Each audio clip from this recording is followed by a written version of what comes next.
Hello and welcome to the Bee Formless Flow Driven CEO podcast. I have on Monday the wonderful Jai Eapen, who is the co-founder and chief growth officer at CertifyMe. Welcome to the show, Jay. Thank you so much. Oh, thank Happy to you. be here. Yes, and you're based in India and I'm not pronouncing this very well, but Hyderabad, is that right, Jay? Yeah, How do you Hyderabad. how do you Hyderabad, you got it right. Yeah. where is it near? Is it near Delhi? Which part of India is it near? It would be in central India if I'll have to be more precise there. Okay. So the cities closest would be Bangalore, if you would be knowing Bangalore, which happens to be the startup capital for in India. Yeah. Yeah, Amazing. Amazing. And so we've got a bit to unpack in I guess, our conversation today. And yeah, you're co-founder and chief growth officer at CertifyMe, and you've been with the company for 3 years. You knew the yeah, other founders previously, but established in 2022 by the sounds of things. It's a right. digital credentialing platform and it's used by education providers and enterprises to issue verifiable certificates and badges that integrate Right. with existing LMSs and workflows. And you lead the True. go-to-market partnerships and customer growth. But previously, you served as CEO of Brightcamp and VP Strategic Initiatives at Miles Education.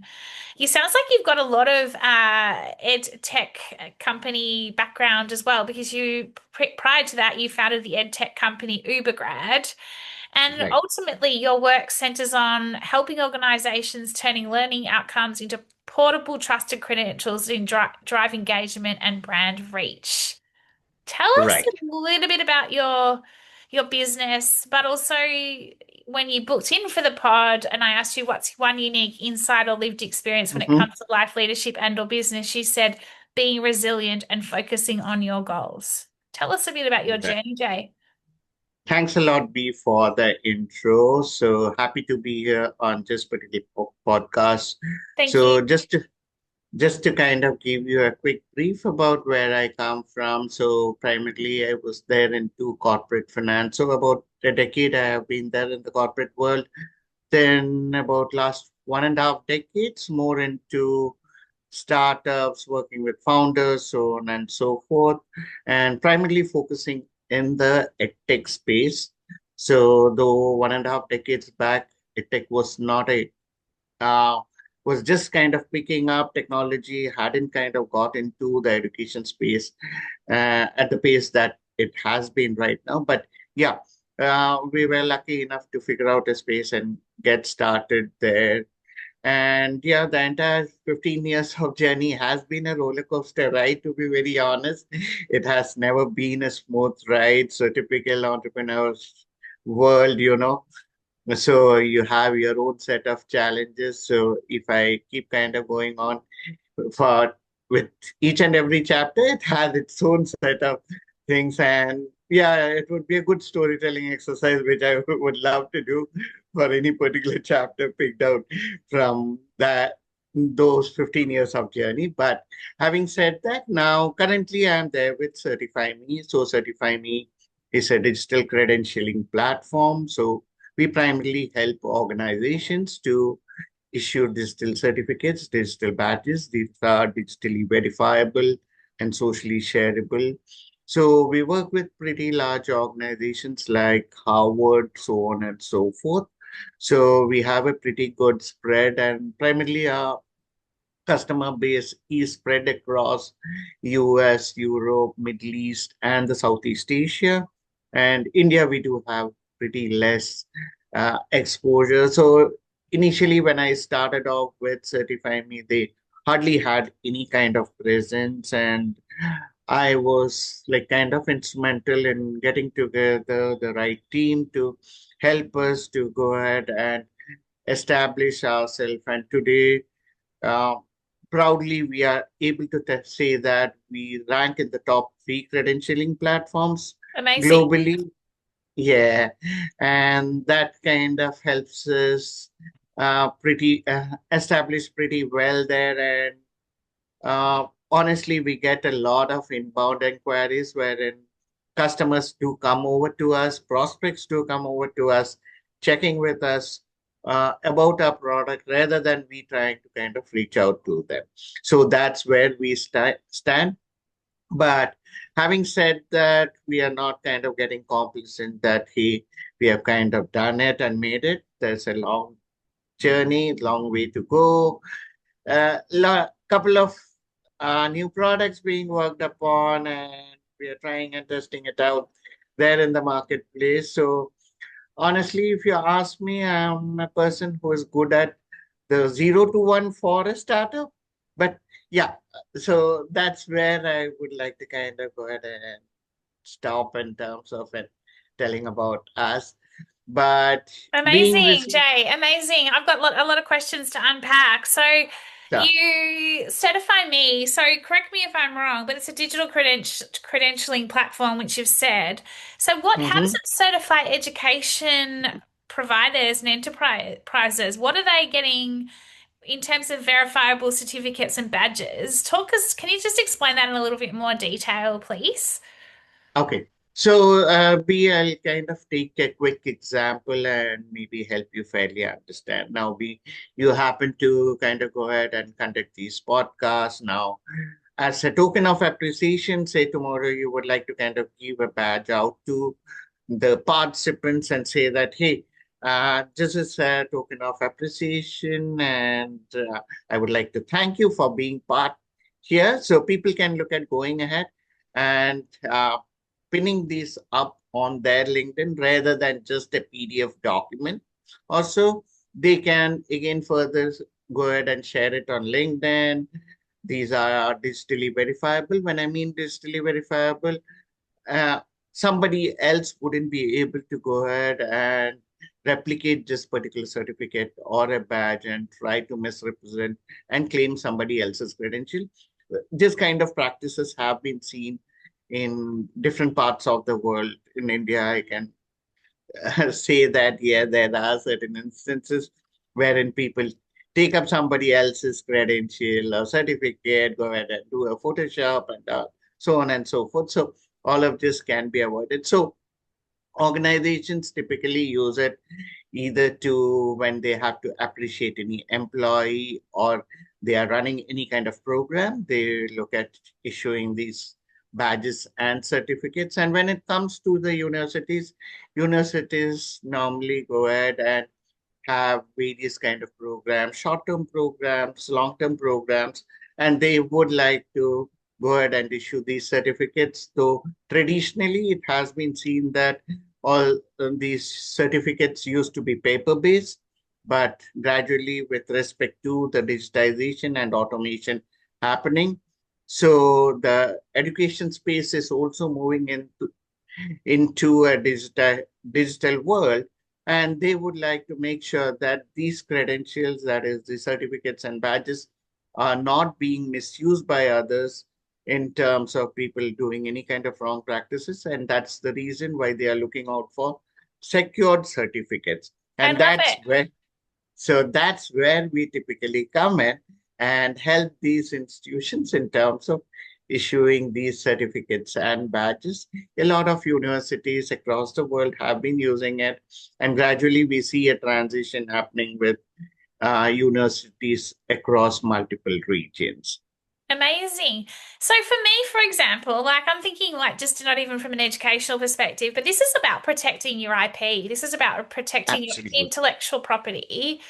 And so then Right. for someone like me who has my own business, right, and I have a methodology, for example, which is my Hmm. formless methodology, and you mentioned my podcasts, etc. If I wanted to eventually train people in my Right. methodology and they could then use it in their own business or whatever, what you're Hmm. talking about here is that I could get this certified so that they're using a certified methodology, if you like, and they get a certificate trained in it to then be certified. Is that right? Is that how it works? Like, and I'm just using that as an example for me in terms of because I would be training somebody in my business Got it. methodology to then for them Hmm. to go and to be able to use it in their, in their own businesses or with their own Right. clients. It's almost like, yeah, is that right? Yeah. Like a certification. So it's like an education training, but could you apply So it in business as well? partly, I would say that you have got it right. So what would happen is, say, if you have trained two individuals, say A and B. Okay. Now, this A and B, once they would have undergone whatever uh, tests and the entire training, once they are eligible, you would look at going ahead and issuing these certificates. We don't want the world at large going ahead and claiming that, hey, we have undergone the training under B, and they kind of come up with their own funny certificates and badges and start claiming, because this is an IP that you do have. And we Yeah. don't want the world at large to go ahead and say that we have undergone the training and you struggle hard to go ahead and say that, hey, these are not the people who ever got trained under me, right? But once you issue these certificates to A and B, that would be the only set of people who can ever go ahead and claim. If somebody else has done it, the world at large would easily get to know that there is some kind of wrong practices and these people are not kind of certified by you, if I have been able to reframe it That's yeah, it's properly. super interesting because we're talking about fraud in this new world and everything Right. else, and what you're doing is talking around combating fraud when it comes to business or Absolutely. educational IP, so that others cannot use it Right. or leverage it. So it's a very interesting, and I love the brand name Certify Me. It's just so basic, but yet so like. Like it's just so what it is. It's exactly what it is, right? Right. Tell me a little bit about being resilient and focused on your goals because you said that, it's challenging being an entrepreneur, and I know that no one day is the same. In Right. terms of in terms of co-founding and being the chief growth officer at CertifyMe, and you talked about this 0 to 1 piece. Right. How have you had to tap into your resilience, your inner grit, and ensure that you stay focused on your goals when days don't go to plan? How have you been able to use that or leverage that? So being resilient is more of a state of the mind, I would say, rather than any particular action. So these actions automatically is a follow-on with respect to your mindset and the way how you are tuning yourself. And being resilient is more about like every time there is a situation for an entrepreneur, okay, let's be honest with it. And most of the time, these are not very comfortable and kind of good to have situations. So there is a battle every moment that you have to kind of fight it. It's all about being more grounded and keeping yourself pretty well motivated in terms of going ahead and handling the situation the right way and making sure that one thing which I would look at strongly recommending any entrepreneur is improve your listening skills, because Yes. we all as individuals we always would love to talk, right? So everybody have their own respective viewpoints, and I as an individual, though I would have but I should like to kind of say that we should be respecting our others' viewpoint, listen them through, and probably go ahead and share your views. So that is one thing on in terms of making sure that things happen when it comes to sharing your viewpoints or getting others' viewpoints. But otherwise, like there are these situations which kind of come by which would kind of sometimes derail, tend to kind of derail you. But yeah, it's about holding forth there. And if at all there is any kind of negative things happening, take it in the right spirit, because it's always uh, not that you are going to have a rosy day wherein you say that everything looks rosy. So one thing is there, we all have signed up for the entrepreneurship world by our own free will, and that basically means that we'll have to live with it live it by the day. We Yeah. cannot say that things are gonna happen all by itself, or uh, certain negative traits which I would strongly recommend to stay away with is in terms of being arrogant, keep your egos aside, be grounded, be a good team person, and on the leadership side, you should be most shielding your team rather than trying to portray yourself as an individual. Yeah, so true. And what about from a co-founder relationship, Jay? Like, I mean, there's, how many co-founders do you have? Like, you're a co-founder. How many co-founders are there in the business? So currently we are three co-founders. So the initial founder, he is a tech person. We have the other co-founder who happens to be on the customer success side. Again, she is also a bit more from the technical side, and I happen to be taking care of the growth. And we as co-founders complement our skills into the business. And that's how basically we are able to make up a pretty solid team out there to make sure that we are able to take the business forward. And yeah, as co-founders, again, we do have various difference of opinions and stuff. But having said that, end of the day, we all collaborate and work together towards a single common goal, that is the organization benefit in terms of making sure that the organization grows. Yeah. How do you keep the goals on track? So when you've got three co-founders, it's Yeah, sometimes it can be two co-founders against the one co-founder, or it's three is different to two, right? Like it's right. constantly interchanging. I shouldn't say two against one sort of thing, but you've got two tech, more Yep, tech specialized co-founders. So there's probably right. at times where they're, on the tech bandwagon, if you like, and you're over here on growth. How do you bring how do you stay focused on the goals that are going to shift the dial in the business? Like, how do you make sure, like, it's back to this negative mindset, but also this, when we lose track of what's in front of us, sometimes we can lose our way. And True. how do you three as the founders, co-founders, Mm-hmm. ensure that when you're losing sight of your North Star or what's in front of you, how do you bring yourselves back together?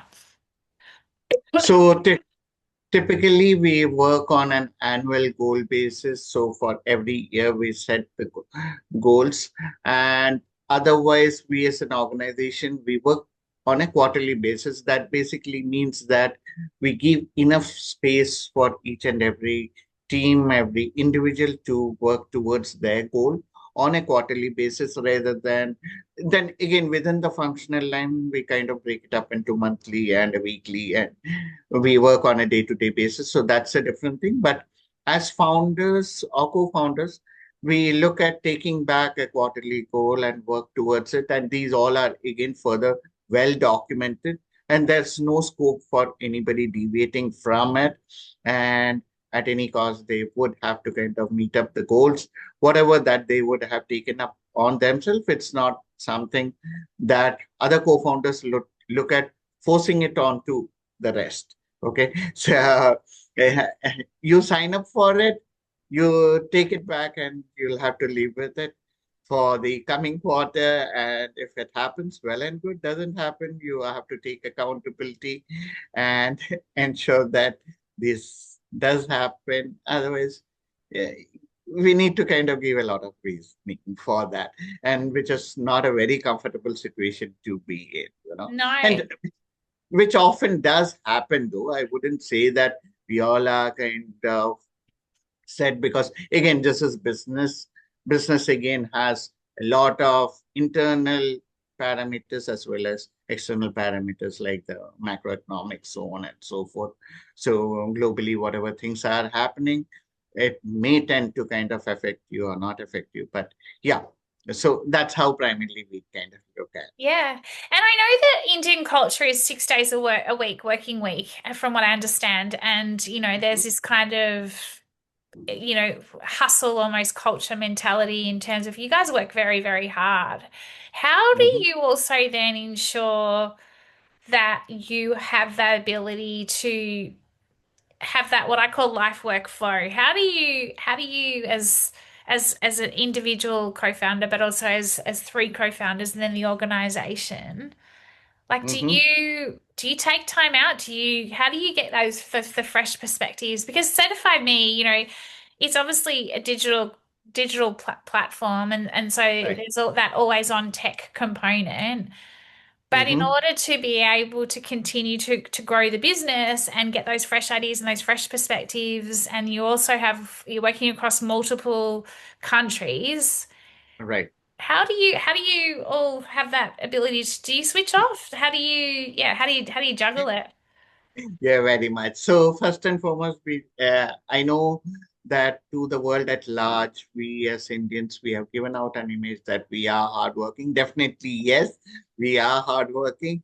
But when it comes to the work culture, uh, with as an organization, we work 5 days a week because primarily our customers are from outside, and there's no point we putting in a 6 day to be working on. Yeah, But we as an entrepreneurs, we are always on our toes. So there is no 5 days or 6 days, it's 7 days. Let me yeah, be honest. yeah, So whenever work demands, we are there for the work, and we kind of keep looking at whatever is required. And we are a very, very lean and mean team. Let me be honest there. We are we just touched the double digit in terms of number of full-time employees. So we are just 10 of us. wow, Okay. So it's not like we have a huge team or anything. Otherwise, we are pretty flexible. We all work remotely. Though technically we are Bangalore based, but we all work from our own respective places. We give all the room and space to the individuals to go ahead and plan out their day. So technically, we are a 9 to 6 working, but they do have the flexibility to clock in the hours depending upon the work units or whatever work that they would be having. So today, 11 in the night, I do have a call. Okay, so yeah, I okay, make so I make myself available. So it's a UK call. I know for UK also a bit late in the evening they're taking the call, but nevertheless, we make ourselves available. So it's not that. And otherwise, coming to maintaining the work-life balance and switching off and getting new perspective, definitely whenever we feel like or whenever the family demands, we go ahead and figure it out. We take our vacations, we have our holidays, yeah, it's but amazing. having said that, as entrepreneurs, you are kind of so much into your business, or you kind of it becomes your lifeline, right? So Yeah, you eat, sleep, 100%, totally. you eat, sleep, drink the same certify me or whatever that you would be doing. So that's the kind of mindset that we do have. But having said that, the family doesn't take a kind of beating because of that, or the personal things we keep it aside as personal, and we normally tend to kind of in the right spirit we flag it off saying that, hey, I would like to take my personal time off, or probably I would have these personal engagements, and that's well appreciated within the organization because people come here with a decent corporate culture working with multinational companies wherein they all end up appreciating Yes, everybody's it's very personal different. space, you Yeah, know. yeah, So that ways these things are kind of taken care. yeah. Incredible. Jay, I've got a couple of last questions for you. In terms of what are you seeing, like obviously Certify Me, I was talking to you about the protecting of IP, AI, there's so much that's happening in the world in terms of, there's fear around AI, there's fear around how do fraud and, security, et cetera, et cetera. What are you Mhm. seeing as the next big trends in terms of in what in the space your business is playing in? What do you see is going to be more prevalent than ever in the likes of heading into 2026 when it comes to tech growth or innovation? Yeah, so AI definitely is a thing which has caught the entire world, and we would also see it kind of affecting or helping our businesses, provided we all take it in the right spirit. Yeah. And if we are not able to kind of adopt AI earlier, what would happen is competition will definitely pick up.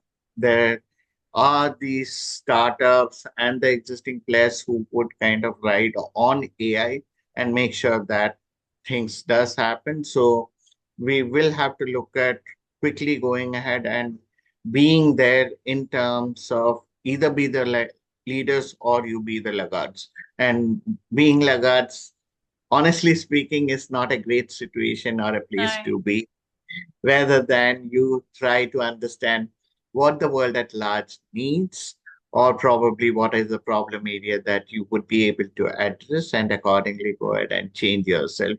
And change is inevitable today, Yeah. and which traditionally we all have been kind of speaking about. So, yeah, the earlier we adopt ourselves, the better for us. And that's how basically we see technology kind of moving pretty fast. Yeah, okay. And then what would be one coming back to resilience and focusing on your goals, what would be one piece of advice you would recommend around that heading into 2026? Like for, I guess, Okay. founders, entrepreneurs, what would be your piece for advice? So my personal piece of advice would be is stay focused, adopt technology at the earliest, and make sure that you are keeping up pace with respect to the new technological advancement, whatever is happening, because things have kind of changed over the past, we have come from the age of when there were radios. Okay, I'm just kind of going back a bit past into the history. So from there, we have seen today everything being confined into a mobile phone, right? So things have kind of changed very fast. So yeah, be adaptable and make sure that we are there sticking to your goals and stay. Uh, Come up with realistic goals. Let's not take up unrealistic goals, and end of the day you have heartburn saying that, oh my god, yeah, either you or any other functional line within your organization haven't been able to meet it. Yeah, So I've created a framework. I call them the formless goals in terms of formless, uh-huh, and mine is about starting with F. It's you need a fearless goal. You need an okay, optimize. Your goals should be optimized. You should have goals that are rewarding so that you're recognizing and rewarding how you're improving. They should be able to be measured. How are you measuring your goals? right. And then less is to subtract, rather than adding all these goals that you were just talking about, like not what not to do. It's how do we create form in terms of the fearless, the optimize, the reward, recognize reward, the measure, but less Hmm. goals, less layers. And I think that's really important as we head into the new year. It's like the intention. What's the intention? If you're going to have goals, what is the intention of your goals? Absolutely. So rightly said, B. And again, the thing is, the goal should be something which should keep you motivated rather than you feeling demotivated, saying that, hey, man, I haven't been able to kind of achieve it. So let's keep it realistic, though Yeah. it can be ambitious, but you cannot keep going ahead and having goals which are unreachable and difficult to kind of get to. And it just doesn't leave you in the right spirit once you go about No, evaluating no. yourself. Yeah. Let it be personal or for your team. So uh, be human is what I would Yeah, say. I agree. And I love that as a final thought. Be human. Jay, how do we find out more about Certify Me? How do we find out more about you? Yeah, you have my LinkedIn profile. I would Yes. kind of look at going ahead and giving it out there. Otherwise, certifyme.online is the website. I know it's a very uncommon extension, unlike the .coms or the .orgs. So certifyme.online is the place where you would be able to kind of see us, and we have a pretty fast turnaround when it comes to responses. So anybody can reach us on certifyme.online. I'm really curious about Certify Me for my own business and how I can get myself my methodology as I take it on into the new year and all my big plans and aspirations and how I can get it certified so that I can use it in the way that you're talking about. Yeah, It's incredible. I love this whole certification piece, especially to protect our IP. And I know it's more in education, etc. But I think also in businesses alike, it's super thanks. important. Jay, I've really enjoyed chatting with you today. I know it's Monday morning for you, so I'll let you get Please. kick off your day and wishing you a wonderful week ahead. Thank you, Jay. Sure thing. Pleasure talking to you. You too have a great day and a week ahead. Thank you, Jay. Take care. Thanks.